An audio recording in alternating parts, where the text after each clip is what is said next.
সুপ্রিয় দর্শক, কলিমা জেলার চান্দিনা উপজেলায় আল্লামা তাহেরি হুজুরের একটি মাহফিলকে ঘিরে শ্রোতাদের বেশ উচ্ছ্বাস কিন্তু আমরা লক্ষ্য করছি। আমরা সেই উচ্ছ্বাসটুকু আমরা আপনাদের সাথে ভাগ করে নিতে চাই। আপনারা জানেন যে চান্দিনা উপজেলা কিন্তু সুন্নিয়তের একটি অন্যতম প্রাণকেন্দ্র, এবং আল্লামা তাহেরি হুজুরের বিরুদ্ধে যখন মামলা হয়েছিল, চান্দিনায় কিন্তু একটি বড় আন্দোলন হয়েছিল, এবং সেই আন্দোলনের প্রভাবে কিন্তু সেই আন্দোলন সারা বাংলাদেশ দেখেছে, এবং সেটির প্রভাব কিন্তু বেশ সুদূর প্রসারী ছিল।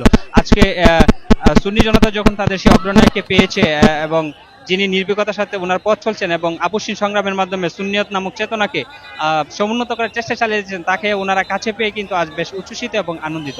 এবং আপনারা দেখতে পাচ্ছেন যে হুজুরকে ঘিরে কিন্তু বেশ অনেক বড় একটা জটলা সৃষ্টি হয়েছে, এবং রাস্তাগুলোর দিকে যদি আমরা আপনাদের দেখাতে চাই, রাস্তার দিকে কিন্তু একটা যানজটের সৃষ্টি হয়েছে, এবং রাস্তার দুই পাশেই কিন্তু মানুষের ভিড়ের কারণে গাড়ি কিন্তু চলাচল করতে পারছে না। আমরা দেখতে পাচ্ছি যে হুজুরের গাড়িকে ঘিরে কিন্তু হুজুরের গাড়ির পিছু কিন্তু শ্রোতারা এখনো ছাড়ছে না, অর্থাৎ হুজুর গাড়িতে উঠেছেন, তরুণরা কিন্তু তাকে ঘিরে রেখেছে।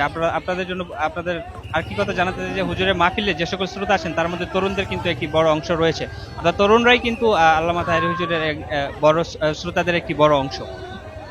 কুমিল্লা চান্দিনা থেকে হুমায়ুন কবির, ডিআইবি চ্যানেল।